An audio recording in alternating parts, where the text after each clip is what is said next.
चलिए हम लोग आज के सेशन को स्टार्ट करते हैं ऑन स्टैक्स। सबसे पहले अगर हम लोग ये स्टैक की बात करें ना, तो स्टैक एंड क्यूज जो आज हमारे दो टॉपिक्स है जिनको आज हम लोग कवर करने वाले हैं। इसमें ये स्टैक का जो डेटा स्ट्रक्चर है, I have just put in a small illustration on the board for you. जो स्टैक होता है स्टैक, तो वहां पे हम लोग स्टैक्स की जब बात करते हैं ना, तो if you look at this, ये हमारा जैसे हमारे घर पे यार प्लेट के ऊपर प्लेट रखते चले जाते हैं, तो दैट इज अ स्टैक जो हम लोग बनाते हैं। मतलब स्टैक का मतलब ही होता है keeping something on top of another, and वो उसके बाद एक के ऊपर एक के ऊपर एक के ऊपर एक डलता चला जाता है। अब यहाँ पे एक जो हमारा कॉन्सेप्ट होता है जब हम इसको डेटा स्ट्रक्चर्स में लाते हैं, तो यहाँ पे तब वो कॉन्सेप्ट आता है which you said, which is a last in first out principle. ठीक है, तो जब हम last in first out principle की बात करते हैं, तो यहाँ पे लास्ट इन फर्स्ट आउट का सिंपल सा मतलब होता है जो सबसे लास्ट आता है वो सबसे पहले चला जाएगा, विच इज अ सिंपल इक्वेशन। जब ये तुम स्टैक ऑफ प्लेट्स को भी देखते हो, तुम जब एक के ऊपर एक प्लेट रखते जाते हो, जो सबसे लास्ट में तुमने प्लेट रखा था वो सबसे टॉप पे रहता है।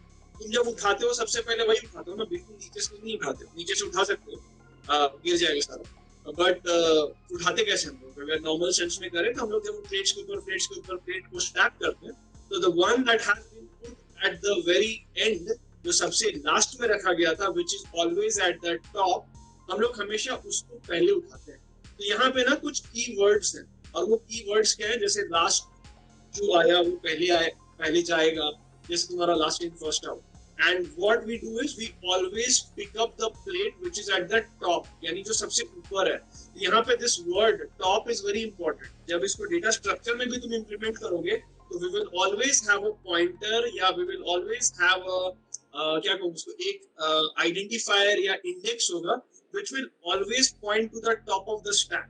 तो जब तुम टॉप ऑफ द स्टैक की बात करोगे, तो हमेशा तुम जब भी वैल्यूज को इंसर्ट करोगे तो वो टॉप पे इंसर्ट करोगे। जब वैल्यूज को एक्सट्रैक्ट करोगे या निकालोगे वहां से, तब भी कहां से एक्सट्रैक्ट करोगे? उसको हमेशा टॉप से करोगे। तो हमारे लिए स्टैक्स में ओनली वन इंडेक्स या only one pointer is very important, और उसी से हमारा सारा काम होगा, and that would be your top pointer. क्योंकि जब भी हम वैल्यूज को इंसर्ट भी करेंगे, टॉप पोजीशन पे डालेंगे। जब वैल्यू को वहां से निकालेंगे, जिसे हम मतलब ऑपरेशंस के भी नाम है जो भी मैं धीरे धीरे बताना स्टार्ट करूंगा, तो जब हम उसमें से निकालेंगे तब भी हम लोग हमेशा टॉप वाली पोजीशन से ही देंगे। यानी हमें स्टैक का ऑलवेज टॉप पता होना चाहिए। ठीक है, अब यहाँ पे कुछ और कीवर्ड्स के ऊपर आते हैं। जैसे अभी बताया गया था, इसने बताया कि किसी ने कि ये एक लास्ट इन फर्स्ट आउट पे काम करता है। तो अगर हम लोग उसको एज अ इलस्ट्रेशन की तरह देखें, तो how does a last in first out operation happen? तो ये हमारा कुछ इस तरीके का होता है। जैसे अगर हम इसको, इस कंटेनर को अगर हम अपना स्टैक माने, which is an empty stack, हमारे पास कुछ नहीं है। ठीक है, अब इसके बाद क्या होगा हमारे पास? जब हमारे पास कुछ नहीं है, तो हमारे पास एक एक करके हम वैल्यूज को इंसर्ट करेंगे। तो हम जब इंसर्ट करते हैं ना स्टैक में कुछ भी, तो the operation is known as push.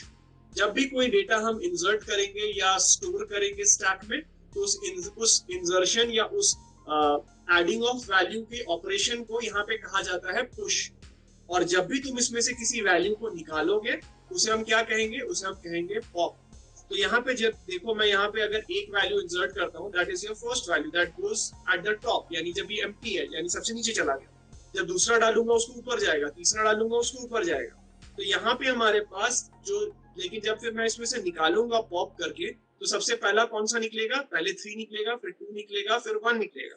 यानी जिस ऑर्डर में हमने डेटा को इंसर्ट किया है, उसके उल्टे ऑर्डर में हमारा ये डेटा यहाँ से एक्सट्रैक्ट होगा। तो इसी पार्ट को या इसी कॉन्सेप्ट को जब हम कहते हैं, इसको हम कहते हैं लीफो, यानी लास्ट इन फर्स्ट आउट। ठीक है, तो ये हमारा कॉन्सेप्ट होता है, या हमारा कॉन्सेप्ट होता है ऑफ स्टैक। तो स्टैक्स जब भी हम यूज करते हैं, स्टैक बेसिक फिलोसॉफी स्टैक की यही है, लास्ट इन फर्स्ट आउट। ठीक है, कोई दिक्कत इसमें? यहाँ तक सिंपल सा कॉन्सेप्ट। अब हम लोग यहाँ पे देखते हैं, जब हमने स्टैक पता कर लिया, सर स्टैक में सर अगर मिडिल के एलिमेंट डायरेक्ट एक्सेस करना है तो वो कैसे होगा? क्योंकि सर ऊपर से ही हम लोग निकाल सकते हैं, सिर्फ टॉप से। बिल्कुल नहीं कर सकते हैं। मतलब स्टैक का ऑपरेशन ही वही है। अगर तुम्हें वैसा कुछ चाहिए तो use some other data structure ना। मतलब स्टैक अगर यूज करना है तो stack is built on this philosophy. अच्छा देखो, अगर ये तुम करना चाहते हो तब तक कर सकते हो, but then it would not be a stack, it would be an array और समथिंग एल्स। तो वहां पे तुम अगर इसको चाहो तो बिल्कुल एक्सेस कर सकते हो। अगर तुम इसको एरे की तरह इंप्लीमेंट कर रहे हो तो इसके इंडेक्स से एक्सेस कर लो। एक्सेस तो तुमको मिल ही सकता है तो कहीं मेमोरी में ही ना, वो मिल जाएगा। लेकिन तब फिर वो उसका जो ऑपरेशन होगा वो स्टैक के बेसिक फंडामेंटल रूल्स को वायलेट कर रहा है ना, तो then it is not a stack that you are working with, it is some other data structure, maybe your custom data structure, या तुम एरे या लिंक कुछ भी कर रहे हो, but it is not a stack. तो stack अगर करना है तो स्टैक का बेसिक फिलोसफी है कि तुमको जिस ऑर्डर में तुमने डाला उसके उल्टे ऑर्डर में ही तुमको मिलेगा। तो ये देखो, ऐसा नहीं है ना कि हर डेटा स्ट्रक्चर हर जगह पे एप्लीकेबल होगा, ऐसा नहीं। अगर तुम्हें ऐसा कोई रिक्वायरमेंट है जहां पे कि तुमने जो डेटा स्टोर किया हुआ है उस मेमोरी में, उसे तुम्हें बीच से भी कहीं कहीं से पिक एंड चूज करके निकालना है, अगर ऐसा है तो तुम don't use stack. Stack is not meant for that. Pick link list या पिक एरे, कुछ भी पिक कर लो, लेकिन don't use stack for that. अच्छा, दूसरी चीज की स्टैक भी अपने आप में कोई डेटा स्ट्रक्चर नहीं है। जैसे एरे, एरे अपने आप में क्या है, इट्स अ मतलब नेटिव डेटा टाइप, मतलब डेटा स्ट्रक्चर है। जैसे कि उसको हम लोग मतलब नेटिव डेटा स्ट्रक्चर भी तो नहीं कह सकता, मतलब it's a representation of data in an organizational organize format, जहाँ पे कि हम लोग उसको मेमोरी में इस तरीके से रखते हैं कि वो साथ में रहे, तो हम उसको एरे कहते हैं। अब लिंक लिस्ट उसी का थोड़ा सा एक डिफरेंट वेरिएंट है, जहाँ पे कि मेमोरी के स्पेसेस कहीं पे भी हो सकते हैं, तुम आपस में जोड़ देते हो। नाउ स्टैक, क्यूज, ट्रीज, ये सब जब हम लोग आगे पढ़ेंगे ना, ये अब इम्प्लीमेंट कैसे करना है ना, ये आइदर तुम एरे के थ्रू भी कर सकते हो या तुम इनको लिंक लिस्ट के थ्रू भी कर सकते हो। तो स्टैक का इम्प्लीमेंटेशन यूजिंग एरे भी हो सकता है, स्टैक का इम्प्लीमेंटेशन यूजिंग लिंक लिस्ट भी हो सकता है, तो वो हो सकता है। बट हाँ, जब तुम कहते हो कि इसको बीच से एक्सेस करना है, तो बीच से एक्सेस पॉसिबल है। अगर तुम एरे से कर रहे हो तो उसका बीच का ले लो मतलब value, you can have that index and get that. But वो फिर फंडामेंटली वो फिर तुम्हारा मतलब कहीं ना कहीं वो स्टैक रहा नहीं। तो that is the entire point. मतलब हम लोग स्टैक की तरह इसको इस्तेमाल कर रहे हैं, तो we should follow the principles जो स्टैक फॉलो करता है, which is last in first out. ठीक है, ओके सर। ऑलराइट। तो अब हम लोग यहाँ पे देखते हैं कि अगर हम लोग को ये जानना है कि इसमें कितने तरह के ऑपरेशंस होते हैं। जैसे हमने यहाँ पे दो ऑपरेशंस देखे, पुश एंड पॉप, और क्या दो ही ऑपरेशंस होते हैं? नहीं, इसमें जो ऑपरेशंस होते हैं, अगर मैं इनको नोट डाउन करता रहूं यहाँ पे स्टैक ऑपरेशंस को, स्टैक ऑपरेशंस को अगर मैं नोट डाउन करना स्टार्ट करूं, तो लेट मी जस्ट नोट कि क्या क्या इसमें हो सकते हैं। तो फर्स्ट इज तो हमारा पुश। ये पुश का मतलब क्या होता है?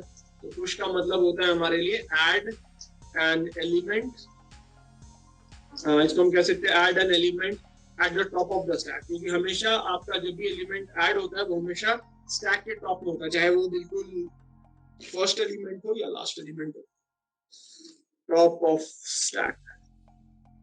ठीक है, so this is one of the operations that we can perform. Second is क्या कर सकते हैं? पॉप, पॉप कर सकते हैं। Pop is what? Pop is remove an element. Remove an element from, हमेशा ये भी top of stack, कभी भी हम लोग top के अलावा कहीं कुछ नहीं कर सकते। थर्ड है, एक हम लोग चेक लगा सकते हैं कि हमारा स्टैक एम्प्टी है या नहीं, तो हम लोग उसके लिए एक ऑपरेशन करते हैं which is not a necessary, मतलब एकदम रिक्वायर्ड ऑपरेशन नहीं, बट इट्स अ ऑपरेशन जो कि मतलब is a good to have या इज रिक्वायर्ड, मतलब हम लोग इसको यूज कर सकते हैं, जो कि हम लोग को चेक करने में हेल्प करता है कि क्या हमारा स्टैक खाली तो नहीं है। अगर खाली है और तुम पॉप करना चाहोगे तो फिर तो कुछ है ही नहीं, तो तुम कैसे पॉप करोगे? जैसे फॉर एग्जांपल अगर ये तुम्हारा स्टैक एम्प्टी है और तुम इसको पॉप करोगे, तो यानी टॉप जो है उसमें कहीं कुछ है ही नहीं वैल्यू। अब इसमें से तुम पॉप करोगे तो कैसे होगा? तो उसको हम लोग कहते हैं ना, वो एक सिनारियो होता है कि अगर तुम्हारा stack is empty and you try to pop, then it results in a scenario which is called an underflow। ठीक है, यानी तुम्हारे पास कुछ नहीं है लेकिन तब भी तुम पॉप करने की कोशिश कर रहे हो या निकालने की कोशिश कर रहे हो, तो उसको हम लोग कहते हैं अंडरफ्लो। दूसरा ऑप्शन होता है कि मान लो इस स्टैक की अपनी एक लिमिट है, ठीक है, स्टैक का अपना एक साइज है। मान लो for example in our case ये 4 तक जाएगा, यानी ये 4 तक है, और 4 के बाद तुम इसमें और नया डेटा इंसर्ट करना चाहते हो, तो तब क्या होगा कि उसके स्टॉक का जो साइज, स्टैक का जो साइज है वो तो रीच हो गया ना, अब तो उसमें नया कुछ डाल नहीं सकते क्योंकि वहां पे जगह ही नहीं। तो उस केस में अगर स्टैक इज फुल एंड अगर आप उसमें पुश करना चाहते हो, तो उस केस में एक सिनेरियो रिजल्ट करता है, उसको उस केस को हम लोग क्या कहते हैं? उसको कहते हैं ओवरफ्लो। ठीक है, यानी एम्प्टी है और पॉप करने की कोशिश करते हैं, अंडरफ्लो। फुल हो गया है और अगर नया एलिमेंट पुश करने की कोशिश करते हैं, जगह नहीं है, then it is called a overflow. Clear है? ऑलराइट, तो इसके लिए हम लोग उन चीजों को, उन सिनारियोज को टेस्ट करने के लिए कि ऐसा सिनारियोज ना आ जाए, तो उसके लिए हम लोग ये ऑपरेशंस करते हैं इज एम्प्टी, जो कि चेक करता है, check if stack is empty. ये एक फंक्शन हम लोग बनाते हैं यूजुअली, या एक इंप्लीमेंट करते हैं, which allows us to see if the stack is empty और नॉट। एक और होता है, जैसे एम्प्टी के लिए चेक करना होता है, वैसे ही फुल के लिए भी चेक करना पड़ता है। तो is full is another operation जो कि हम लोग कर सकते हैं। तो ये करता है check if stack is full. ये हमारा अलग एक और ऑपरेशन होता है। Then we have the fifth one which is called, जिसको हम लोग कहते हैं पीक। पीक का मतलब होता है कि get the value without removing. अब पॉप क्या करता है कि पॉप वैल्यू को एक्सट्रैक्ट करता है और हटा देता है टॉप से, और वो उस एलिमेंट को तुम्हारे स्टैक से ही हटा देता है। एक्सेस कर लिया और हटा दिया। लेकिन अगर तुमको चाहिए कि जैसा स्टैक है वैसा ही रहे, हटाना नहीं है, लेकिन लास्ट में क्या पड़ा हुआ है वैल्यू टॉप पे, वो सिर्फ देखना है, तब हम लोग उस ऑपरेशन को कहते हैं पीक। मतलब हम लोग उसको सिर्फ पीक करके देख लेते हैं कि क्या है हमारे टॉप पे। तो get the value eight top without removing it. ठीक है, तो ये सिंपल सा कुछ ऑपरेशंस हैं, विदाउट रिमूविंग इट। ठीक है, तो ये कुछ ऑपरेशंस हैं जो कि हम लोग एक स्टैक में परफॉर्म करते हैं, और उस स्टैक में ये 5 परफॉर्मेंसेस हम लोग यूजुअली करते हैं। जब हम लोग इसमें काम करें तो इसके लिए एक बहुत इम्पोर्टेंट सा पॉइंटर की बात मैंने अभी की आपके साथ, which is called a top pointer. ठीक है, और ये टॉप पॉइंटर जो होता है वो किस तरीके से वर्क करता है और कैसे वो काम करेगा, तो इसी सिनारियो को अगर हम लोग उसके थ्रू देखना चाहें तो वो कैसे होगा वो देखते हैं। तो यहाँ पे अगर हम लोग वर्किंग देखें अगर स्टैक की, तो इसको मैं नाम दे देता हूँ वर्किंग ऑफ स्टैक, अगर नाम इसको। तो इसमें हम लोग एक छोटे से इलस्ट्रेशन को पहले समझते हैं कि इसमें हम लोग क्या करना चाहते हैं। अगर हमें इस इलस्ट्रेशन को अगर हम देखें तो इलस्ट्रेशन में हमें ये बताया जाएगा कि किस तरह से हमारे पास स्टैक में टॉप जो हमारा पॉइंटर कह लो, या टॉप नाम का जो हमारा जो आइडेंटिफायर है, which is maintaining your top position, यहाँ पे हम लोग इसको एरे के थ्रू कर रहे हैं। तो एरे के थ्रू अगर हम लोग इस स्टैक को अगर इम्प्लीमेंट करें तो क्या होगा, तो इस सिनारियो को देखो, जब तुम्हारे पास स्टैक एम्प्टी है तो तुम्हारे टॉप की वैल्यू क्या होगी, तुम्हारे टॉप की वैल्यू होगी -1। ठीक है, टॉप की वैल्यू शुरुआत में -1। अब जैसे ही, अच्छा क्यों -1 होगी, क्योंकि हमारे पास अगर हम लोग इसको एरे के थ्रू इंप्लीमेंट कर रहे हैं तो एरे का फर्स्ट इंडेक्स क्या होता है। ठीक है, एरे का अगर फर्स्ट इंडेक्स इज 0, और जब तुम पहली बार वहां वैल्यू डालोगे तब वो 0th पोजीशन पे वो एक्सेस होगा। तो जब तुम पहली बार उसमें वैल्यू डालोगे तो वो कहाँ जाएगा, वो 0th इंडेक्स पे होगा, वो 0th इंडेक्स पे आएगा, और 0th इंडेक्स पे जब जाएगा तब उसका टॉप का जो वैल्यू होगा वो बताएगा उस इंडेक्स को जहां पे तुम्हारा वैल्यू स्टोर्ड है, which will be your 0th index. लेकिन अगर कुछ नहीं है तो हम लोग उसके पहले, 0 से पहले क्या होगा, 0 से पहले एक्चुअली होता तो कुछ भी नहीं। तो हम लोग वहां पे उसको किस तरह से मैनेज करते हैं, हम लोग अगर एम्प्टी स्टैक होता है तो एम्प्टी स्टैक में टॉप पॉइंटर को हम लोग किसके साथ असाइन कर देते हैं, -1 के साथ, ताकि जब जब हम पुश करें तब हमें करना क्या होता है, हम अपने टॉप के वैल्यू को या टॉप के पॉइंटर को इंक्रीमेंट करते हैं बाय 1। जब भी हम पुश करेंगे हम टॉप के पॉइंटर को इंक्रीमेंट करेंगे बाय 1, और जब भी पॉप करना होगा तब हम अपने टॉप पॉइंटर को डिक्रीमेंट करते हैं बाय 1। ठीक है, तो यहाँ पे हमारे पास अगर तुम पहले सिनारियो को देखो तो हमारे टॉप का वैल्यू कितना है, -1, क्योंकि हमारा स्टैक एम्प्टी है। अब क्या करेंगे, टॉप में हमें एक वैल्यू इंसर्ट करना है। तो वो इंसर्ट करने से पहले हमें क्या करना होगा कि इस टॉप के पॉइंटर को ++ करना होगा। टॉप के पॉइंटर को जैसे ही ++ करेंगे ये क्या बन जाएगा, इसका वैल्यू कितना बन जाएगा, इसका वैल्यू बन जाएगा 0। यानी ये अब मेरे लिए इंडेक्स हो गया टॉप पोजीशन का, जहां पे मुझे वैल्यू को डालना है। तो ऑटोमेटिकली मेरा जो पहला वैल्यू डलेगा वो कहाँ डल जाएगा, हमारे स्टैक के 0th इंडेक्स पे। ठीक है, अब मुझे अगर एक और वैल्यू पुश करनी है तो हम क्या करेंगे, टॉप के वैल्यू को फिर ++ करेंगे, और टॉप का वैल्यू 0 से बदल के क्या बन जाएगा, 1। यानी अगला जो हमारा आइटम है विच इज 2, वो कहाँ स्टोर हो रहा है, स्टैक के 1 इंडेक्स पे। सिमिलरली अगर मुझे फिर तीसरा एंट्री करना है तो मैं टॉप के वैल्यू को फिर प्लस प्लस करके कितना कर दूंगा, उसे करूंगा 2। तब मेरा जो तीसरा एलिमेंट विच इज 3 वो कहाँ स्टोर हो जाएगा, एरे के 2 वाले इंडेक्स पे। तो ये मेरा 0 1 2 ये तीनों जगहों पे मेरे ये 3 वैल्यूज आ गए, जो अब मेरा टॉप बता रहा है कि ये 0 ये 1 ये 2, यानी अब मेरा टॉप यहाँ पे है 3 पे।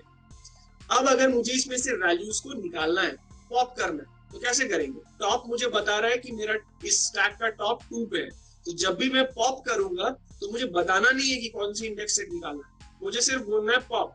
और पॉप क्या करेगा कि टॉप जिस भी इंडेक्स को बता रहा है विच इज 2 जो कि ये वाला है, उस वैल्यू को वो क्या करेगा, एक्सेस करके उठा लेगा और यहाँ से वैल्यू को उठा के बता देगा आपको कि जो भी वैल्यू रिटर्न कर देगा। और दूसरे साथ में क्या करेगा, टॉप की वैल्यू को वो क्या करेगा, माइनस माइनस करेगा, यानी डिक्रीमेंट करेगा 1 से। तो अगली बार जब आप टॉप को चेक करोगे तो टॉप आपको कहाँ बताएगा, इसको बताएगा 2 को, क्योंकि आपने जो 3 था उसको आपने पॉप कर लिया। इसको तुम तुम लोगों के पास कई बार ना सवाल आता होगा प्रोग्रामिंग का, रिवर्स करने को आता है ना, स्ट्रिंग रिवर्स करने को आता है, रिकर्सिव में भी यूज किया जाता है, लेकिन हाँ रिकर्सिव में भी यूज कर सकते हो। लेकिन मैं रियल वर्ल्ड एप्लीकेशंस की अगर बात करूँ तो एक सिंपल सा इसका एप्लीकेशन होता है, स्ट्रिंग रिवर्स करना इससे बहुत आसान हो जाता है। जैसे अगर तुम इसमें देखो, अगर तुम्हारा स्ट्रिंग है 1 2 3, तो तुमने इसमें जब इंसर्ट किया कैसे डाला, पहले 1 डाला फिर 2 डाला फिर 3 डाला, लेकिन जब तुम इसको पॉप करोगे तो किस ऑर्डर में निकलेगा, 3 2 1 में निकलेगा।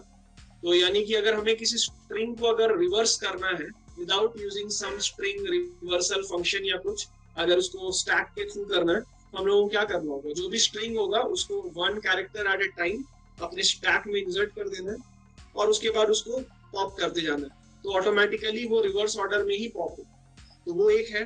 दूसरा इसका इम्प्लीमेंटेशन कहाँ होता है, ब्राउजर्स पे हम लोग बैक बटन यूज करते हैं ना, जो हम लोग का यूआरएल को सेव करके रखता है, वहां पे भी ये यूज होता है कई जगहों पे, कई सारे ब्राउजर्स पे यूज किया जाता है। तो जैसे जैसे तुम एक एक पेज को एक्सेस करते जाते हो ना, तो वो पेजेस को जब तुम एक्सेस करते जाते हो तो यहाँ पे क्या होता है कि पहले तुम फर्स्ट पेज पे जाते हो, फिर दूसरे पेज पे गए, फिर तीसरे पेज पे गए, फिर बैक बटन दबाते हो तो तुम्हारा फिर वो हट जाता है, फिर ये वाले बात है।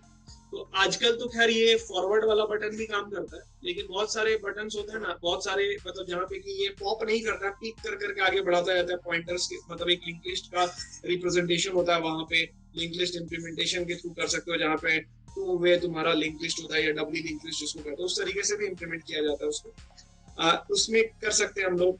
फिर तुम्हारा कंपाइलर्स में किया जाता है, जो अभी बताया उसने प्रीफिक्स पोस्टफिक्स वाला, उसका इम्प्लीमेंटेशन है जो कि हम लोग यूज कर सकते हैं। ठीक है। अब हम लोग यहाँ पे ना क्या करते हैं कि एक अगर एरेज के थ्रू अगर हमें एक सिंपल सा अगर मान लो एरेज के थ्रू बनाना हो तो बहुत सिंपल ही सा बन जाएगा, लेकिन प्रोग्रामिंग अगर मैं आपको कोड बताऊं तो अभी काफी सारा टाइम लग जाएगा मुझे। मैं देखता हूँ अगर हम लोग क्लास के बाद अगर मैं पहले क्यूज को भी समझा देना चाहता हूँ थोड़ा सा आपको, अगर क्यूज को समझाने के बाद हमारे पास टाइम बचेगा ना, तो we will come back and write a small code snippet या कुछ, जिससे कि हम लोग यहाँ पे वैल्यूज को मतलब एक मतलब हमारा एक स्टैक का मतलब छोटा सा प्रोग्राम या उसका स्निपेट हम लोग लिख सकते हैं। तो आई गेस पहले मैं थोड़ा सा क्यूज के बारे में ही बता देता हूँ, then we will come back and put those across. अगर आज टाइम नहीं मिला तो कल बता दूंगा, वैसा कुछ नहीं, but I will put some things over here as well. तो मैं ये जगह छोड़ के रख रहा हूँ यहाँ पे। नेक्स्ट अब ना, क्योंकि हम लोग यहाँ पे लीफो की बात कर रहे थे, एग्जैक्टली इसका एक और उल्टा इम्प्लीमेंटेशन होता है विच इज कॉल्ड फीफो, जिसको हम लोग कहते हैं first in first out. First in first out वाला जो कॉन्सेप्ट होता है वो कहाँ लगता है, वो लगता है तुम्हारा एक और डेटा स्ट्रक्चर में which is called a Q. Q का मतलब सिंपल, मतलब हम लोग देसी भाषा में कहें तो लाइन में लगना, जिसको हम लोग कहते हैं कि हम लोग क्यू में लगते हैं, लाइन में लगते हैं। तो लाइन में जब आप लगते हो कहीं पे भी, तो क्या होता है, किसी भी मतलब वो मूवी हॉल के लाइन में लग जाओ या कहीं पे भी, या वैक्सीन की लाइन में लग जाओ, कहीं पे भी लग जाओ, कैसे लगते हो, जब भी तुम लाइन में लगते हो तुम हमेशा कहाँ लगते हो, पीछे लगते हो। और लाइन में जब लगा जाता है तो हमेशा वो आपका एक के पीछे एक आता है, लेकिन जो उस लाइन में सबसे पहला आता है पहले उसका काम होता है, यानी जो पहले आता है पहले उसका काम होता है। तो इसी को हम कहते हैं फर्स्ट इन फर्स्ट आउट। तो हमारे पास ये एक रिप्रेजेंटेशन जो होता है, इसी को यूज किया जाता है in the data structure which is called Q. अगर हम लोग क्यू को रिप्रेजेंट करें इन मतलब सॉर्ट ऑफ इलस्ट्रेशन अगर हम लोग देखें, तो तो अगर हम लोग क्यू को इस तरीके से रिप्रेजेंट कर सकते हैं, यहाँ पे कि हमारे पास एक क्यू होता है which can have its own size, और उसमें एक एक करके एलिमेंट्स आते हैं। ऑलवेज वो आपका जो बैक होता है एलिमेंट का, क्यू का जो बैक कहते हैं उसको या रियर कहते हैं, वहां से वो इंसर्ट होता है। हमेशा पीछे से इंसर्ट होगा, रियर से इंसर्ट होगा, लेकिन जब वो निकलेगा क्यू से हमेशा वो सामने से निकलेगा, यानी फ्रंट से। तो जैसे स्टैक में क्या था ना, स्टैक में हम एक ही पॉइंटर मेंटेन करते थे विच इज कॉल्ड टॉप, और वही टॉप आपको बताता है कि कहाँ से वैल्यू इंसर्ट होगा और कहाँ वैल्यू आउट होगा। लेकिन यहाँ पे क्यू, क्योंकि आपको दो चीजें मेंटेन करनी है, यहाँ पे इंसर्शन रियर से होता है, एक्सट्रैक्शन फ्रंट से होता है। तो आपको हमेशा ये मेंटेन करके रखना पड़ता है कि आपका फ्रंट कहाँ पे है और आपका रियर कहाँ पे है, यानी फ्रंट में कौन सा वैल्यू है, रियर में कौन सा वैल्यू है। यहाँ पे जो हम लोगों ने स्टैक में देखा था, दो ऑपरेशंस देखे थे इंसर्शन और एक्सट्रैक्शन के लिए। इंसर्शन वाले ऑप्शन को या ऑपरेशन को हम कहते थे पुश, और एक्सट्रैक्शन वाले ऑपरेशन को हम कहते थे पॉप। जबकि यहाँ पे उसको नाम दिया जाता है, जब आप इंसर्शन करते हो तो उसको हम लोग कहते हैं एनक्यू, और जब उसमें से एक्सट्रैक्ट करते हो या हटाते हो तो उसको हम लोग कहते हैं डीक्यू, डीईक्यू ये कहा जाता है। तो ये एनक्यू और डीक्यू बेसिकली आपका इंसर्शन और डिलीशन और एनक्यू के लिए यूज किया जाता है। तो अगर हम इसको देखें तो यहाँ पे आपके पास जो ऑपरेशंस की अगर हम बात करें तो इसमें हमारे पास कौन कौन से ऑपरेशंस होते हैं। जैसे अगर हम लोग क्यूज की बात कर रहे थे, स्टैक की बात कर रहे थे, तो स्टैक में हमारे पास क्या होता है, push, pop, is empty, is null, peek, इस तरह के होते हैं।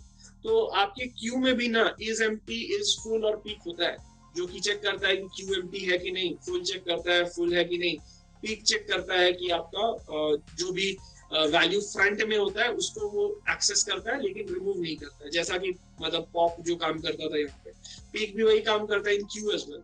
लेकिन यहाँ पे जो आपका पुश और पॉप है वो यहाँ पे क्या बन जाता है, वो बन जाता है यहाँ पे एनक्यू एंड डीक्यू।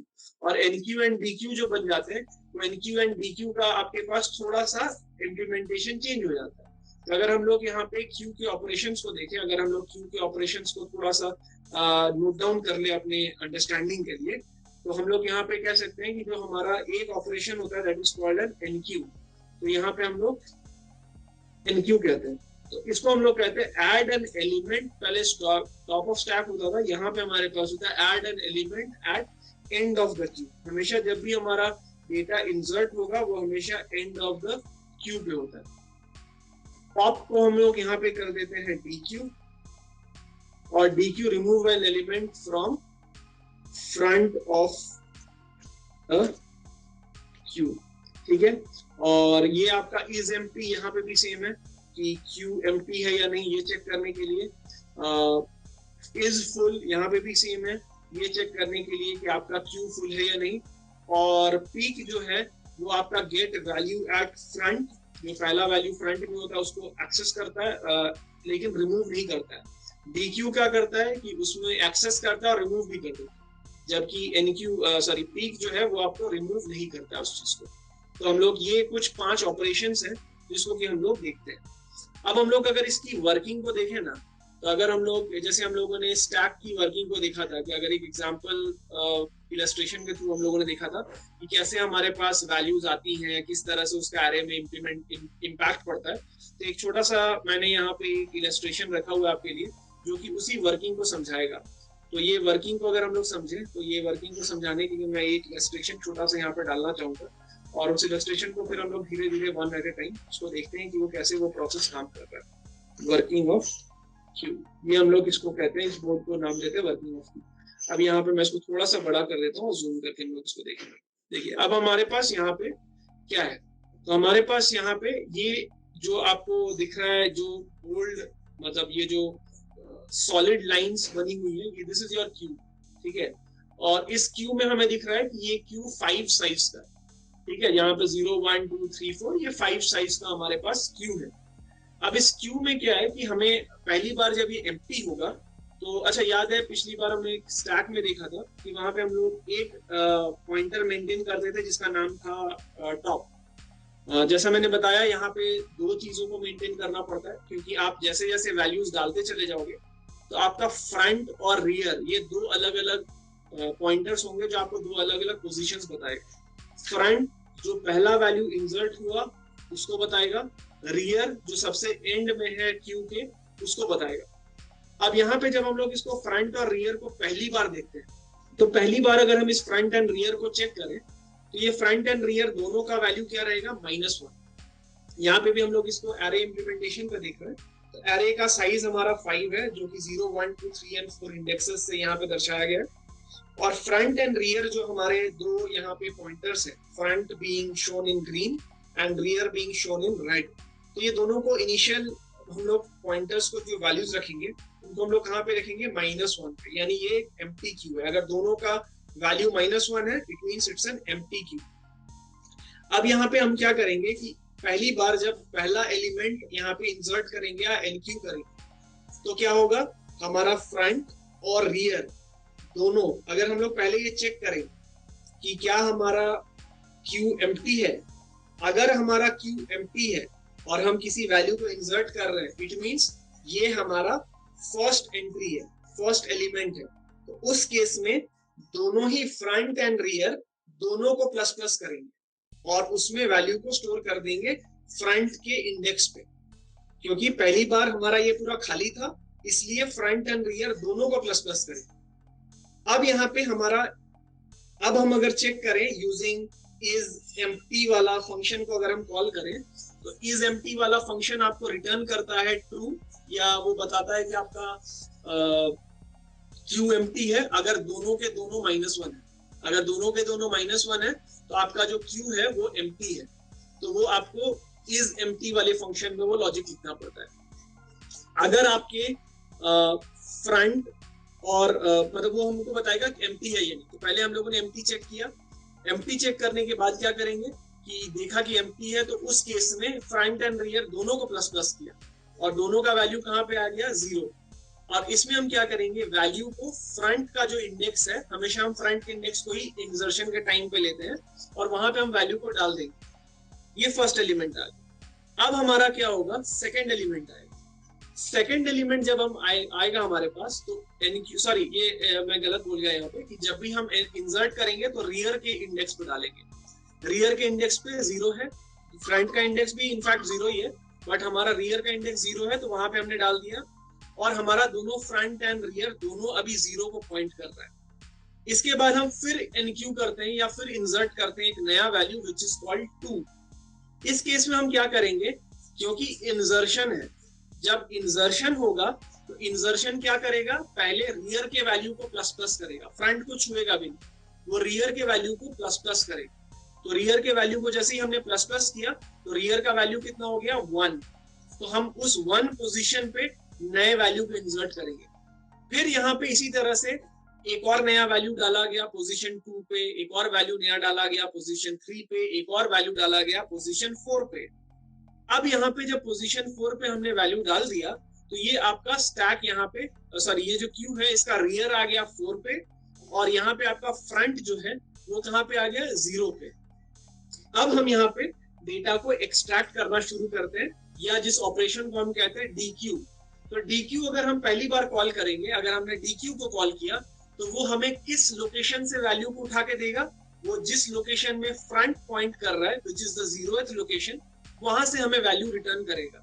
और क्या करेगा, वैल्यू को रिटर्न करने के बाद फ्रंट के वैल्यू को वो क्या करेगा, पॉइंटर को वो प्लस प्लस कर देगा, यानी अब आपका जो फ्रंट है वो इस वैल्यू को शो कर रहा है, इस वैल्यू को वो पॉइंट कर रहा है, 0 ऑलरेडी एक्सट्रैक्टेड है। अब इसके बाद अगर हम फिर डीक्यू करें तो वो यहाँ से एक वैल्यू को एक्सट्रैक्ट करेगा और फ्रंट को प्लस प्लस करके 2 पे लेके जाएगा। फिर अगर एक्सट्रैक्ट करें तो वो फिर 3 को एक्सट्रैक्ट करेगा, प्लस प्लस करके फ्रंट को 3 पे लेके आएगा। फिर अगर एक्सट्रैक्ट करें तो 4 को एक्सट्रैक्ट करेगा और फ्रंट को प्लस प्लस करके 4 पे लेके आएगा। आखिर में जब हम पहुंचते हैं, जो लास्ट एलिमेंट है, वहां पे हम जब आते हैं और डीक्यू करते हैं तो डीक्यू करने के बाद अगर हमारा फ्रंट और रियर दोनों ही अगर सेम जगह पे हैं और अगर हम डीक्यू कर देते हैं तो उस केस के बाद हमारे को क्या करना पड़ता है, फ्रंट एंड रियर दोनों को फिर री इनिशियलाइज कर देते हैं हम -1 के साथ। क्योंकि अगर आप लॉजिकली सोचो तो यहाँ पे जब हम आखिरी वैल्यू को एक्सट्रैक्ट कर देंगे तो हमारे पास तो और कुछ बचा ही नहीं। फ्रंट और रियर अगर दोनों एक जगह पे आ गए हैं और वही एक ही एलिमेंट है, फ्रंट और रियर एक ही लोकेशन को पॉइंट करने का मतलब होता है कि आपके क्यू में एक ही वैल्यू, एक सिंगल एलिमेंट ही बचा हुआ है, और उस एलिमेंट को अगर हम एक्सट्रैक्ट कर लेते हैं तो हमारे पास और क्यू में कुछ नहीं बचा। तो उस केस में हमारे लिए ये मेक सेंस करता है कि हम फ्रंट और क्यू को वापस रीइनिशियलाइज करके -1 पे लेके जाएं, ताकि हम दोबारा से इसको एज अ फ्रेश क्यू की तरह स्टार्ट कर सकें। तो ये हमारा हो गया एक क्यू का वर्किंग, जब हम लोग इसको एक्सेस करते हैं।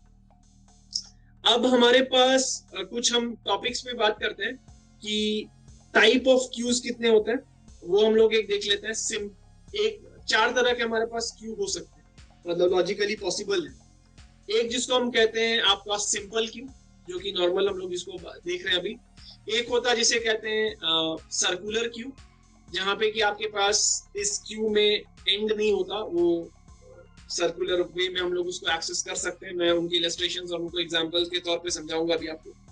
एक होता है which is called a priority queue, और एक होता है आपका जिसको हम लोग कहते हैं डी क्यू, या मतलब ये डी क्यू ये वाला नहीं, उसको भी डी क्यू कहा जाता है, उसको कहा जाता है डबल एंडेड क्यू। तो डबल एंडेड क्यू भी होता है, यानी कि दोनों एंड से आप फ्रंट एंड रियर दोनों जगहों से उसमें इंसर्शन भी कर सकते हो और रिमूवल भी कर सकते हो, और लेकिन इसमें फर्स्ट इन फर्स्ट आउट का लॉजिक काम नहीं करता, ये एक एक्सेप्शन है। तो ये कई जगहों पे as a type of queue इसको भी यूज किया जाता है, which does not use first in first out का रूल।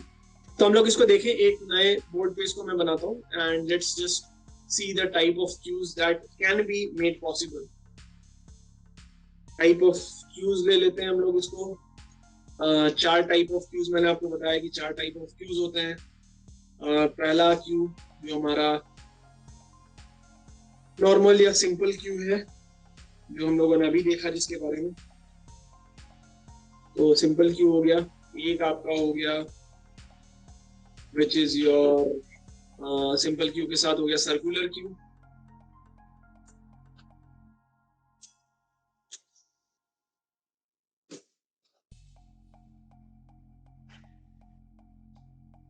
सर्कुलर क्यू हो गया। फिर आपका एक हो जाएगा which is called priority queue.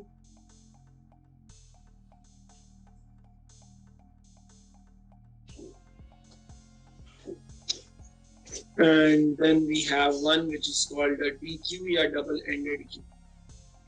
ठीक है, ये डबल एंडेड क्यू होता है। तो ये 4 तरह के हमारे पास क्यूज होते हैं जिसको कि हम लोग देखते हैं। तो मैं इनके छोटे छोटे इलस्ट्रेशंस आपको दिखाता हूँ, उनको फिर समझाता हूँ। ये पहला तो हमारा सिंपल क्यू है विच इज दिस वन, जिसमें कि हमारे पास basic first in first out का हमारे पास कॉन्सेप्ट होता है। अगर हम लोग उसको देखें तो फ्रंट से हम डेटा को डिलीट करते हैं और रियर से हम डेटा को इंसर्ट करते हैं। तो अगर हम लोग इसको लिंक लिस्ट के टर्म्स में अगर इसको सोचे, तो आपका जो कल हम लोगों ने लिंक लिस्ट में जो एडिशन ऑफ नोड्स पढ़ा था ना, जहाँ पे कि एडिशन ऑफ नोड्स में हमने क्या पढ़ा था कि एडिशन ऑफ नोड्स कैसे हो सकता है, add at beginning, add in between, add at last. तो जब आप क्यू बनाते हो तो इंसर्शन जो होगा it is always going to be add at last, लेकिन जब आप डिलीट करोगे या एक्सट्रैक्ट करोगे it will always be, deletion में भी मैंने सेम बताया था आप लोगों को, delete from beginning, delete from middle, delete from last. तो यहाँ पे आपका कौन सा परफॉर्मेंस होगा, डिलीट फ्रॉम बिगिनिंग। यानी जब आप क्यू यूज कर रहे हो तो क्यू में आपका इंसर्शन लास्ट में होगा लिंक लिस्ट के टर्म्स में, और जब रिमूव करोगे तो फर्स्ट नोड को हमेशा रिमूव करते रहना होगा। तो आपका वो जो तरीका होता है, मतलब हमारा जो ऑपरेशन होगा, यानी एनक्यू जो होगा वो ऐड एट लास्ट वाला फंक्शन जो हमने कल देखा था वो होगा, और जब डीक्यू वाला फंक्शन होगा that will be your delete from beginning वाला जो हमने फंक्शन देखा था उसके ऊपर होगा। तो ये दो जो ऑलरेडी आप लोगों ने लिंक लिस्ट के अंदर फंक्शंस कल देखे थे, उन्हीं को अगर आप रीयूज करोगे तो आप क्यू का आप एनक्यू और डीक्यू का वही है, सेम है। एनक्यू एंड डीक्यू के लिए जो उसका फंक्शंस है that is exactly the same. और नोड का जो स्ट्रक्चर होगा that can be a simplistic structure, जो कल हमने पढ़ा था। तो आप इसको लिंक लिस्ट के थ्रू भी बना सकते हो। और अगर आप एरे के टर्म्स में सोचो तो एरे के टर्म्स में तो सिंपल है, जो हम लोगों ने अभी देखा था। देन सर्कुलर लिंक लिस्ट का क्या सिस्टम होता है, तो सर्कुलर लिंक लिस्ट कुछ इस तरीके का दिखता है, जो मैं यहाँ पे छोटे इलस्ट्रेशंस आपको दिखाना चाहूँ। यहाँ पे जो हम लोगों ने कल देखा था सर्कुलर लिंक लिस्ट, सेम चीज है। सर्कुलर लिंक लिस्ट वाला जो सिस्टम होता है वही हमारे लिए यहाँ पे सर्कुलर क्यू होता है।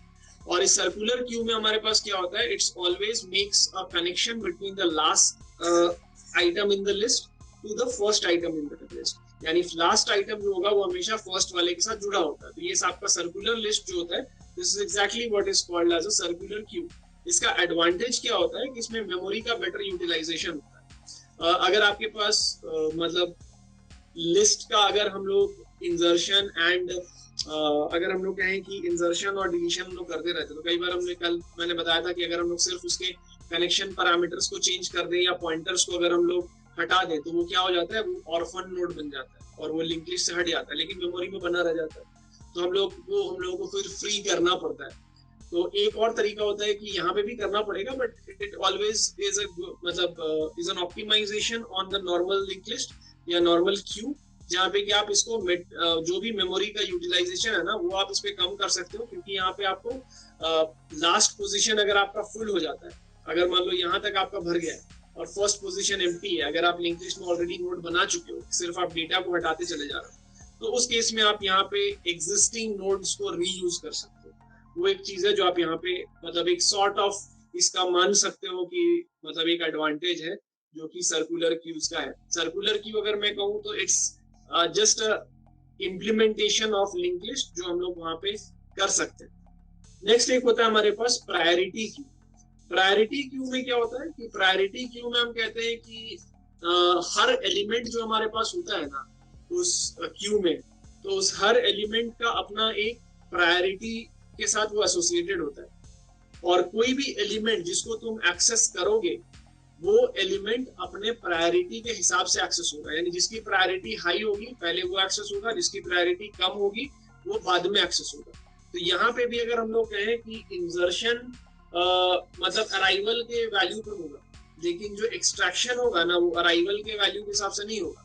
यानी कि जो तुम लिस्ट का जो स्ट्रक्चर देखते हो या क्यू का जो स्ट्रक्चर देखते हो उसमें क्या होता है कि एलिमेंट्स आते हैं और वो हमेशा लिस्ट में पीछे लगते हैं, लाइन में पीछे जुड़ जाते हैं, लेकिन जब निकलते हैं तो जिस ऑर्डर में वो आए थे उसी ऑर्डर में निकलते हैं। ये नॉर्मल क्यू का ऑपरेशन है। लेकिन जब तुम प्रायोरिटी क्यू के साथ काम करते हो तो प्रायोरिटी क्यू में कौन किस ऑर्डर में आया ये इंपॉर्टेंट नहीं है, ये इंपॉर्टेंट है इंसर्शन के टाइम। यानी इंसर्शन वैसे ही होगा, पीछे के साथ इंसर्ट होते चले जाएंगे। यानी 1 आया 1 पहले लगा, फिर 2 आया 2 उसके पीछे लग गया, 3 आया 3 उसके पीछे लग गया। लेकिन हर एक नोड जो आ रहा है वो अपने साथ एक और वैल्यू लेके आ रहा है जिसको वो कहता है प्रायोरिटी। तो जब इसमें से वैल्यूज को एक्सट्रैक्ट करेंगे तो एक्सट्रैक्ट करते वक्त हम उस वैल्यू को पहले एक्सट्रैक्ट करेंगे जिसकी प्रायोरिटी हायर है, चाहे वो लास्ट में भी क्यों ना आया या बीच में क्यों ना आया। जिसकी प्रायोरिटी हाई होगी वो पहले निकलेगा, जिसकी प्रायोरिटी कम होगी वो बाद में निकलेगा, चाहे वो पहले ही क्यों ना आया। ये काफी हद तक हम लोग का यहाँ का लोकल सिस्टम टाइप का हम होगा कि आप लाइन में कैसे भी लग जाओ, कितना भी पहले आओ, जिसका पैरवी रहता है वो पहले हो जाता है, वैसा टाइप का पैरवी वाला सिस्टम है। तो ये प्रायोरिटी जिसकी हायर होगी वो पहले निकलेगा, जिसकी प्रायोरिटी कम होगी उसको बाद में निकलेगा। तो ये सिस्टम, ये कॉन्सेप्ट। लास्ट जो हमारे पास है वो है हमारा डबल एंडेड क्यू या जिसको हम लोग कहते हैं D Q. D Q is मतलब हम लोग कहें कि ये एक्सेप्शन कर देता है हमारे क्यू के पूरे स्ट्रक्चर को ही या क्यू के फिलोसॉफी को कि यहाँ पे फर्स्ट इन फर्स्ट आउट होता नहीं है, क्योंकि ये दोनों एंड से इंसर्ट करता है, दोनों एंड से डिलीट भी करता है। आप फ्रंट से डेटा इंसर्ट भी कर सकते हो, फ्रंट से डेटा डिलीट भी कर सकते हो, आप फ्रंट रियर से डेटा इंसर्ट भी कर सकते हो, रियर से डेटा डिलीट भी कर सकते हो। तो यहाँ पे ये ना पूरी तरह से जो फीफो का जो पूरा सिस्टम है उसको गड़बड़ा देता है। तो ये उस चीज को इम्प्लीमेंट ही नहीं करता, लेकिन ये लिंक लिस्ट के तौर पे हम लोग इसको यूज कर सकते हैं, और लिंक लिस्ट में अगर या एरेज में भी कर ही सकते हैं। जब तुम इंसर्ट करोगे तो that can be from front and back as well, जब डिलीट करोगे तब भी फ्रंट एंड बैक खुद से कर सकते हो।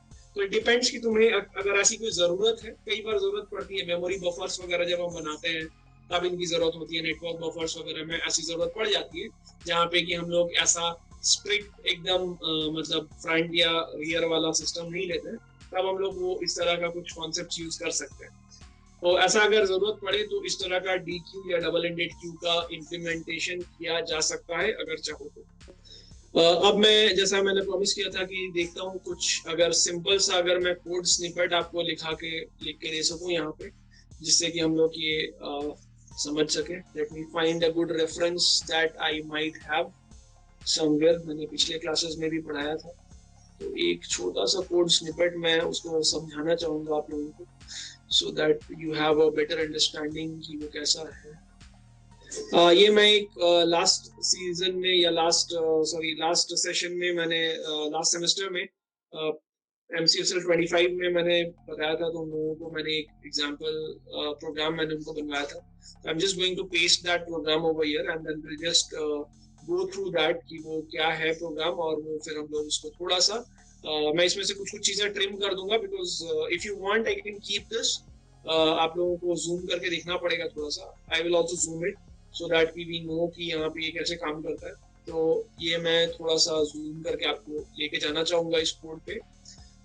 तो ये स्टैक का हमारा इम्प्लीमेंटेशन है यूजिंग एरेज.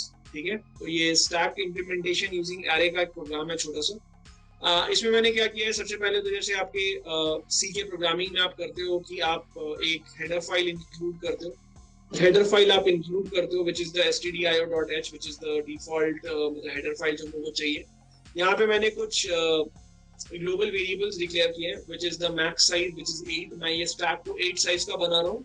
मैं स्टैक का एक एरे बना रहा हूँ जो कि 8 साइज का है, और जैसा कि हम लोगों ने पहले देखा था अपने इलस्ट्रेशन में कि टॉप पॉइंटर एक मैं बना रहा हूँ इंटीजर का, उसको मैं -1 से इनिशियलाइज कर रहा हूँ. ठीक है, अब यहाँ पे मैं अपने वो फंक्शंस बना रहा हूँ जो आपको याद होगा हम लोगों ने डिस्कस किए, जैसे is empty, is full, peak, pop, push, ये सब जितने ऑपरेशंस हैं वो मैंने यहाँ पे पहले डिफाइन कर लिए नेम से पहले, सो दैट कि मुझे प्रोटोटाइप्स ना बनाने पड़े. इज एम्प्टी क्या है? इज एम्प्टी कोई पैरामीटर नहीं लेता है. इज एम्प्टी सिर्फ एक वैल्यू रिटर्न कर रहा है विच इज आइदर 0 और 1. मैं उस 0 को ट्रू एंड फॉल्स की तरह लूंगा, 0 एंड 1 को. यहाँ पे क्या करेगा, ये इज एम्प्टी सिर्फ एक सिंपल सा चेक करेगा. क्या चेक करेगा? अगर टॉप की वैल्यू -1 है, यानी अगर टॉप की वैल्यू अगर -1 है तो ये 1 रिटर्न करेगा जिसको कि मैं ट्रू मानूंगा. और अगर टॉप की वैल्यू -1 नहीं है तो ये रिटर्न 0 करेगा जिसको मैं फॉल्स मानूंगा. यानी कि अगर मेरे टॉप का वैल्यू -1 हुआ, it means my stack is empty. तो जब भी मैं इस फंक्शन को कॉल करूं इज एम्प्टी, वो चेक करेगा टॉप की वैल्यू. अगर -1 हुआ तो मुझे बताएगा ट्रू, या नहीं हुआ तो बताएगा फॉल्स. तो मुझे पता चल जाएगा मेरा स्टैक एम्प्टी है या नहीं. ठीक है. इज फुल सिंपल है. इज फुल क्या करेगा? इसका उल्टा करेगा. अगर टॉप का साइज मेरे मैक्स साइज के बराबर आ जाता है, जो कि मेरे एरे का साइज है, अगर उसके बराबर हो गया तो इसका मतलब है मेरा स्टैक भाई फुल हो चुका है. अब इससे ज्यादा मैं कुछ नहीं कर सकता इसमें, मेरे पास जगह नहीं है, तो मैं रिटर्न कर दूंगा. अगर मेरा top is equal to the max size of my stack या एरे, तो इसका मतलब है मेरा स्टैक पूरा भर चुका है, अब उसमें जगह नहीं है, तो ये रिटर्न कर देगा 1 ट्रू, जिसको मैं ट्रू की तरह मानूंगा, और एल्स वो रिटर्न करेगा 0 which is considered to be false. अब यहाँ पे हम क्या करेंगे, ये हमारा int is empty is full दो मैंने बना लिए. एक मैं बना रहा हूँ पीक. ये पीक क्या कर रहा है कि पीक मुझे पीक का बेसिक कॉन्सेप्ट क्या है कि वो आपके टॉप वाले वैल्यू को सिर्फ रिटर्न करके बताता है, डिलीट नहीं करता. तो क्या करना है, यहाँ पे रिटर्न करना है स्टैक जो कि मेरे एरे का नाम है, उसमें से टॉप जो पोजीशन है उस इंडेक्स के वैल्यू को बस रिटर्न कर दो, बस और कुछ नहीं करना. सिंपल है एकदम. पीक एकदम सिंपल सा है. पॉप, पॉप क्या करेगा? पॉप जब करेगा वो क्या करेगा, टॉप वाला जो डेटा होगा उस टॉप वाले डेटा को आपको रिटर्न करेगा, और उसको फिर टॉप को माइनस माइनस भी कर देगा ताकि वो डेटा आपके स्टैक से हट भी जाए. तो इसके लिए हम लोग क्या कर रहे हैं, इसके अंदर एक वेरिएबल मैंने डिक्लेयर कर लिया पॉप के अंदर विच इज कॉल्ड डेटा. सबसे पहले तो मुझे ये चेक करना है कि पॉप तो मैं कर रहा हूँ, मेरे पास डेटा है भी कि नहीं पॉप करने. अगर मेरे पास डेटा ही नहीं है, एम्प्टी क्यों है, और उसमें मैं पॉप करने की कोशिश कर रहा हूँ, तब तो वहां पे कुछ मिलेगा ही नहीं ना, वो तो पूरा लॉजिक गड़बड़ा जाएगा. यानी मेरा top is at -1 which means कि वो एम्प्टी पड़ा हुआ है, और -1 में कोई मेमोरी में जगह ही नहीं है, तो फिर मैं उसको एक्सेस करूंगा तो वो तो मुझे मेमोरी का एरर दे देगा ना वहाँ पे. तो वहाँ पे आपको वो जो एक पेज फॉल्ट वाला एरर होता है वो आ जाएगा, आपका वो मेमोरी नॉट वाला इशू हो जाएगा. तो हम लोग इसके लिए क्या करेंगे, सबसे पहले तो वही चेक कर लेंगे कि if is not empty, is not empty है तो इज एम्प्टी को कॉल किया और आगे यहाँ पे एक्सक्लेमेशन मार्क लगा दिया. इसका मतलब क्या हो गया, नॉट, यानी जो भी होगा उसका उल्टा. यानी अगर हम देखते हैं कि इज एम्प्टी क्या रिटर्न करेगा, आपको 1 रिटर्न करेगा अगर खाली है तो. अगर ये एम्प्टी ना हुआ तब हम आगे का काम करेंगे। अगर हमारा स्टैक एम्प्टी नहीं है तो हम क्या करेंगे, जो भी टॉप पोजीशन है उसके वैल्यू को पहले एक डेटा नाम के वेरिएबल में पहले प्रिजर्व कर लेंगे। इस डेटा नाम के वेरिएबल में पहले उसको प्रिजर्व करेंगे और फिर क्या करेंगे, टॉप के वैल्यू को -1 कर देंगे ताकि अब हमारा टॉप एक पोजीशन नीचे आ जाए, ताकि जो कि हमारे पॉप का बेसिक फंडामेंटल मतलब एक्शन है कि वो वैल्यू को एक्सट्रैक्ट करता है और आपके टॉप को एक वैल्यू नीचे ले आता है।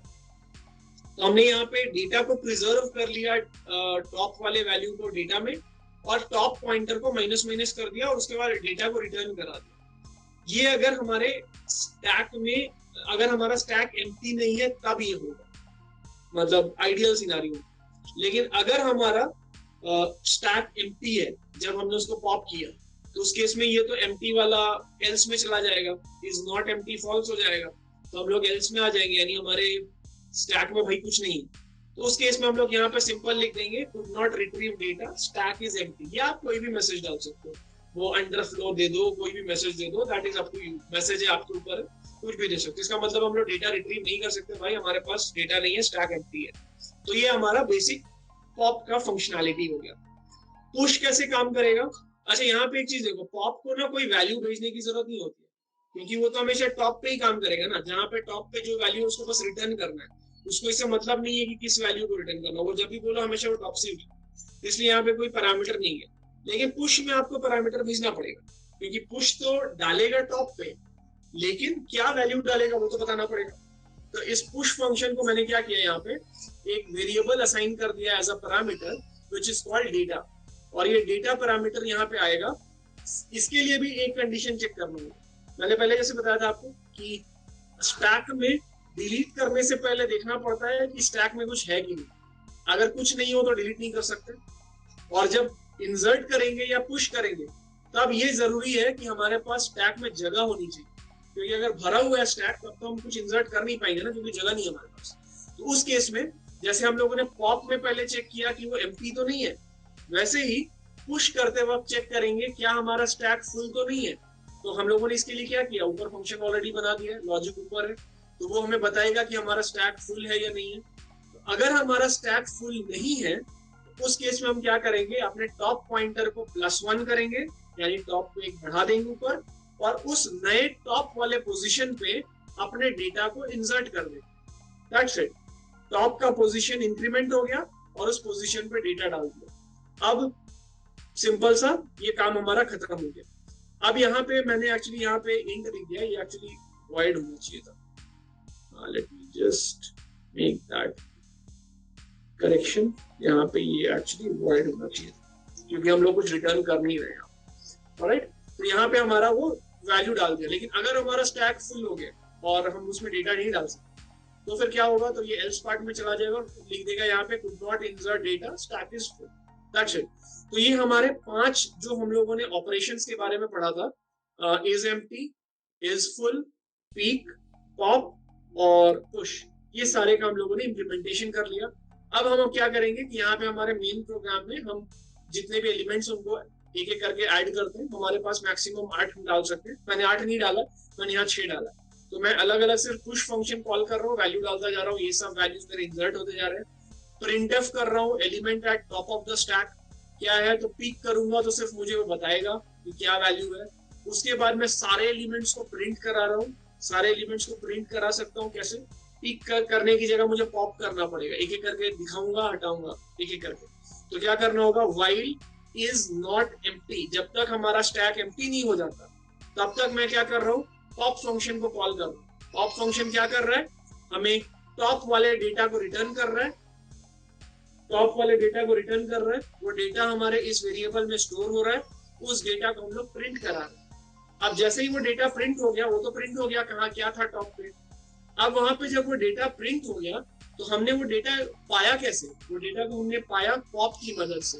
तो पॉप की मदद से जब हम उस डेटा को पाते हैं तो हमारा टॉप भी कहीं ना कहीं तो वो चेंज हो रहा है ना, और ये लूप हमें तब तक रन करता रहेगा जब तक हमारा इज एम्प्टी हमें ये नहीं बता देता कि हमारा स्टैक एम्प्टी हो गया। तब तक ये लूप चलता रहेगा। हर बार ये जब कॉल करेंगे ये हमें जो भी टॉप पे वैल्यू रहेगा उसको देगा और फिर टॉप को एक नीचे कर देगा। तो ये तब तक चलता रहेगा जब तक आपके पास स्टैक में डेटा है। जैसे ही स्टैक में डेटा खत्म हो जाएगा फिर ये लूप से बाहर आ जाएगा। अब फाइनली आके यहाँ पे अगर आपको कहीं पे चेक करना है, ऑब्वियसली ये वाला पूरा लूप के बाद आपका स्टैक खाली हो जाएगा। तो यहाँ पे आप ये अगर कहीं पे देखना चाहते हो कि आपका स्टैक फुल है या नहीं किसी भी पॉइंट इन टाइम पे, या आपका स्टैक एम्प्टी है या नहीं, तो आप ये स्टेटमेंट लिख सकते हो, स्टैक फुल। उसके लिए यहाँ पे एक स्ट्रिंग प्रिंट कराओ, इज फुल। अगर इज फुल की वैल्यू ट्रू होती है तो मतलब 1 अगर रिटर्न करता है तो हम ट्रू प्रिंट करा देंगे यहाँ पे, अगर नहीं तो फॉल्स प्रिंट करा देंगे। बाय द वे तो यहाँ पे हमारा ये कंडीशन है इज फुल। तो इज फुल बेसिकली क्या है कि हमको 1 या 0 रिटर्न करता है, विच इज अ बूलियन वैल्यू। तो अगर 1 हुआ तो ट्रू वाले पे जाएगा, अगर 0 हुआ तो फॉल्स वाले पे जाएगा। तो इसको मैंने इस तरीके से यहाँ पे इस्तेमाल किया। एग्जैक्टली वही है कि फुल का स्टेटस ये बता रहा है ट्रू या फॉल्स, एम्प्टी का स्टेटस ये बता रहा है ट्रू या फॉल्स। तो हम लोग इस वाले को यहीं पे छोड़। नेक्स्ट मैं यहाँ पे क्यूज को बताना चाहूंगा। मैं यहाँ पे कि क्यूज का हमारा इम्प्लीमेंटेशन कैसे होगा। थोड़ा सा इसको मैं पोजीशन वगैरह ठीक कर लेता हूँ। ये क्यू ऑपरेशंस हो गया हमारा। देन हम लोगों ने ये बनाया था वर्किंग ऑफ क्यू। तो यहीं पे मैं क्यू का भी जो प्रोग्राम है वो देखता हूँ। ओके, तो इस प्रोग्राम को, ये एक ही प्रोग्राम है बट क्योंकि वो लंबाई में नीचे आ जाता है तो ये बोर्ड में एक्चुअली नीचे चले जाने के बाद कट जाता है, इसीलिए मैंने इसको 2 पार्ट में कर दिया। पहले आपका हाफ प्रोग्राम यहाँ लिखा होगा, फिर मेन वाला प्रोग्राम मैंने यहाँ लिखा है बगल में। तो हम लोग उसी तरीके से इसको फॉलो करेंगे स्ट्रक्चरली। लेट्स सी जितना बड़ा कर सकता हूँ कर देता हूँ उसको। एनीवेज चलिए जूम करके मैं आपको ये एक एक करके बताता हूँ।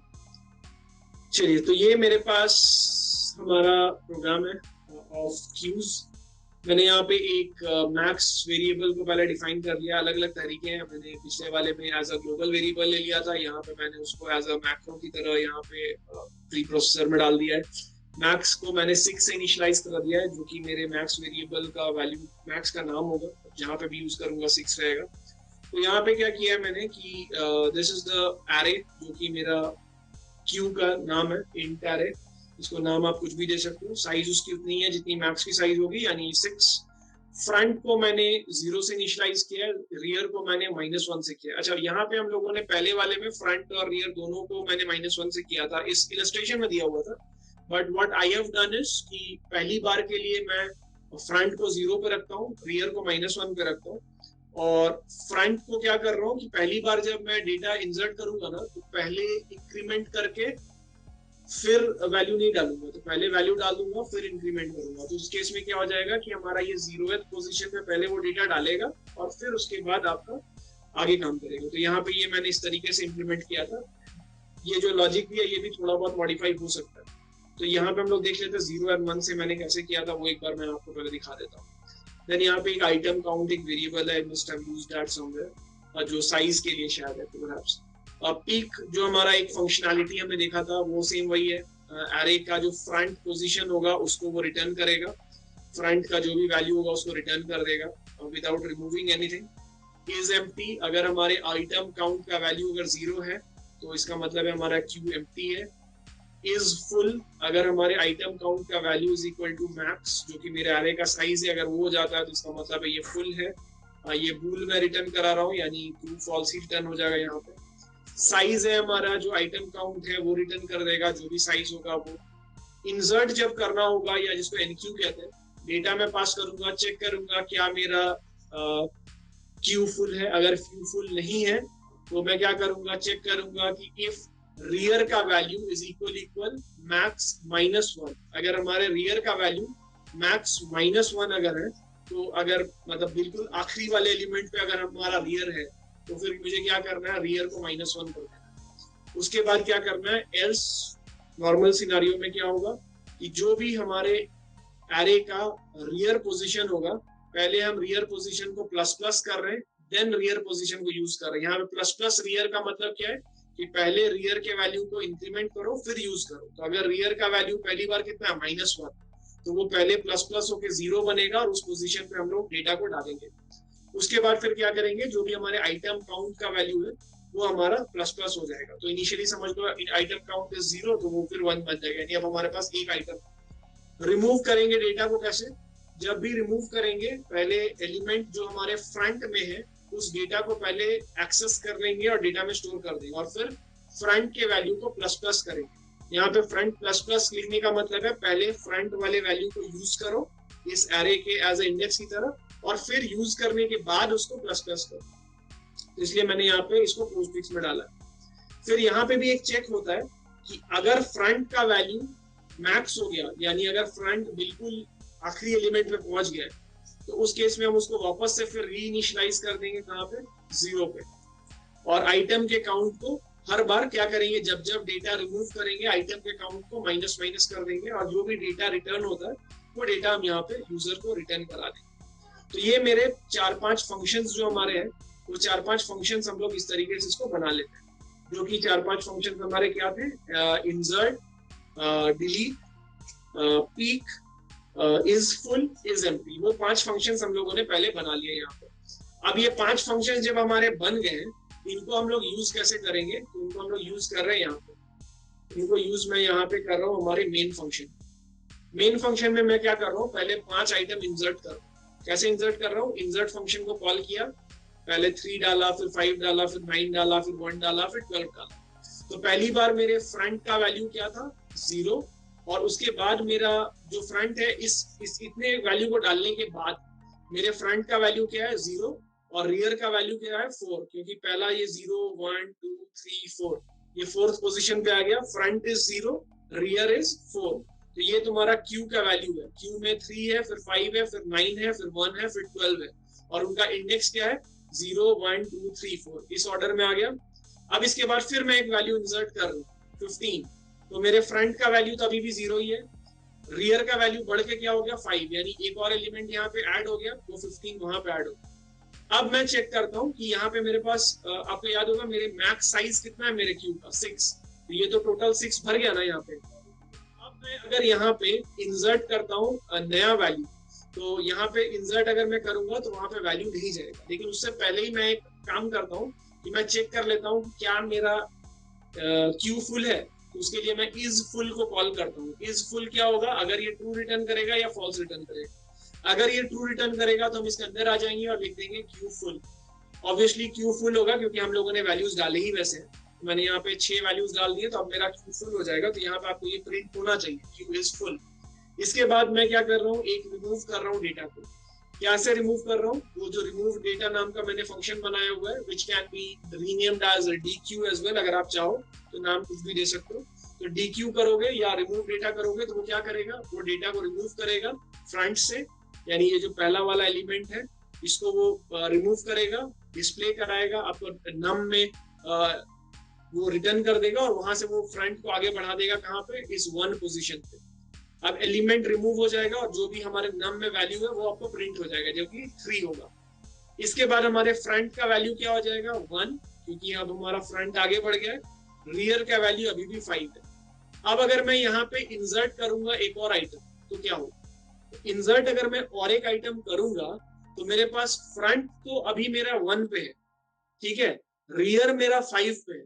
लेकिन आपको याद होगा जब मैंने इंसर्ट किया था, और उस इंसर्ट को जब मैंने किया था तो मैंने आपको दिखाया था कि रियर को जब हम लोग यूज करेंगे इंसर्ट करने के लिए, और अगर हमारा रियर अगर बिल्कुल लास्ट वैल्यू पे पहुंच जाता है तो हम लोग रियर वैल्यू को क्या करते हैं, -1 कर देते हैं। -1 कर देंगे और फिर इंसर्ट करेंगे, और फिर अगर हम लोग इंसर्ट करते हैं तो वो क्या करेगा, आपके first position of array which is the 0th element, वहां पे आके वो डेटा को इंसर्ट कर देगा। यानी अब पीछे से घूम के यहाँ खत्म हो गया, अब इधर से खाली हुई थी जगह वहां पे वो डाल देगा।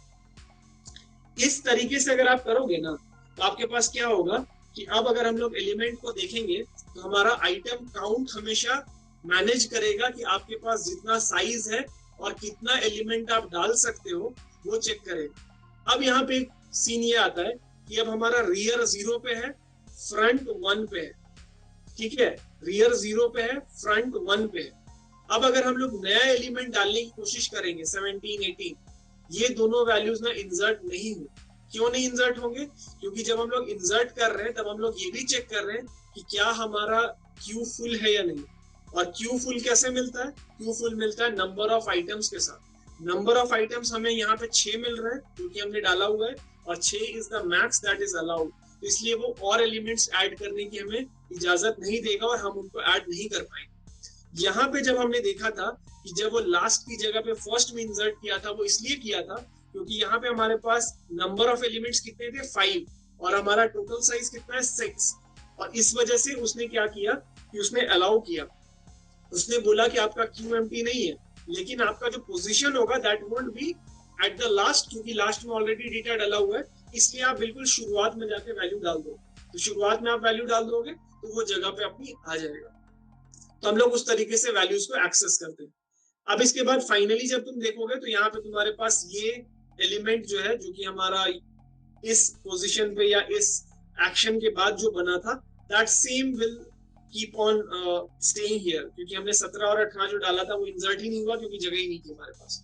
तो अब अगर हम लोग लास्ट एलिमेंट को सॉरी फ्रंट एलिमेंट को अगर पिक करना चाहें तो पिक करेंगे तो फ्रंट एलिमेंट दिखेगा। फ्रंट एलिमेंट इसमें कौन सा होगा, इस केस में, इस सिनारियो पे फ्रंट एलिमेंट कौन सा दिखेगा हमें?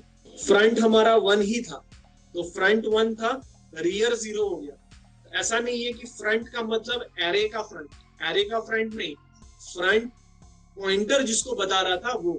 तो फ्रंट पॉइंटर हमारा 1 को पॉइंट कर रहा था, तो जब हम पिक करेंगे तो पिक करने पे ये किसको प्रिंट करेगा, आपके 5 को प्रिंट करेगा। तो इसके बाद हम लोग यहाँ पे ये प्रिंट करा सकते हैं, जो भी आप चाहो वो प्रिंट कराना चाहो वो प्रिंट करा सकते हो। अगर पूरे वैल्यूज को प्रिंट कराना है तो while is not empty, जब तक एम्प्टी नहीं हो जाता तब तक हर एक बार एक एक करके रिमूव डेटा या डीक्यू जो भी है उसको कॉल करो, तो वो क्या करेगा, आपको एक एक वैल्यू फ्रंट से उठा के आपको देता रहेगा और आपको वो प्रिंट करा देगा। तो ये ऑपरेशन वैसा ही है जैसा हमने स्टैक में देखा था, बस इसका इम्प्लीमेंटेशन जो है वो डिफरेंट है कि हम टॉप की जगह यहाँ पे 2 पॉइंटर को मैनेज करते हैं, दोनों पॉइंटर को आगे पीछे करना पड़ता है, उसको लेके खेलना पड़ता है। अगर इंसर्ट कर रहे हो तो रियर को आगे बढ़ाओ, अगर फ्रंट को डिलीट कर रहे हो तो फ्रंट को आगे बढ़ाओ, अगर एकदम अंत पे पहुंच गए तो फिर आगे घुमा के वापस लेके आ जाओ, तब तक जब तक की जगह है यहाँ। अगर जगह नहीं है तब तो वो नहीं कर सकते, लेकिन जब तक जगह तब तक आप ये काम कर सकते। वो होता नहीं है, मतलब वो लॉजिकली आप अगर चाहो तो एम्प्टी और मतलब एम्प्टी को तो चेक कर ही सकते हो। अगर तुम्हारे पास हेड अगर नल को पॉइंट कर रहा तब तो एम्प्टी हो गया ना, तो वो तो चेक कर सकते हैं। इज एम्प्टी चेक हो जाता है, इज फुल चेक करना आपके ऊपर है कि आप क्या आप अपने स्टैक और क्यू का कोई मैक्स लेंथ रखना चाहते हो कि, तो आप अपने स्टैक का अगर मैक्स लेंथ रखना चाहते हो तब आप उसको लिमिट कर सकते हो कि वो इज फुल है या नहीं, क्योंकि तब आपको जब जब आप अपना स्टैक को में एक नया एलिमेंट डालोगे या क्यू में नया एलिमेंट डालोगे, नया नोड ऐड करोगे, तो आपको हमेशा नंबर ऑफ नोड्स जो आपके उस स्टैक या क्यू में उसका काउंट रखना पड़ेगा। और अगर वो count is more than your maximum allowed number of nodes, तब आप बोल सकते हो कि भाई आपका स्टैक फुल हो गया या क्यू फुल हो गया। लेकिन बाई नेचर अगर हम लोग लिंक लिस्ट के थ्रू करते हैं तो वो उसमें वो, क्योंकि वो तो सेल्फ ग्रोइंग लिस्ट है ना, तो वो तो आप बढ़ा तो सकते ही आगे, तो वो बढ़ा सकते हैं उसको। लेकिन अगर आप लिमिट रखना चाहते हो तो लॉजिकली वो लिमिट आप रख सकते हो। हाँ, is empty can always be check, अगर वो पहला एलिमेंट ही नल है तो देन इट सेज की इज एम्प्टी। लेकिन हाँ, इज फुल यानी कि और जगह नहीं है, वो आपके ऊपर है कि आप इंप्लीमेंट करना चाहते हो या नहीं करना चाहते हो। तो आज का सेशन यहीं पे कंक्लूड करता हूँ मैं।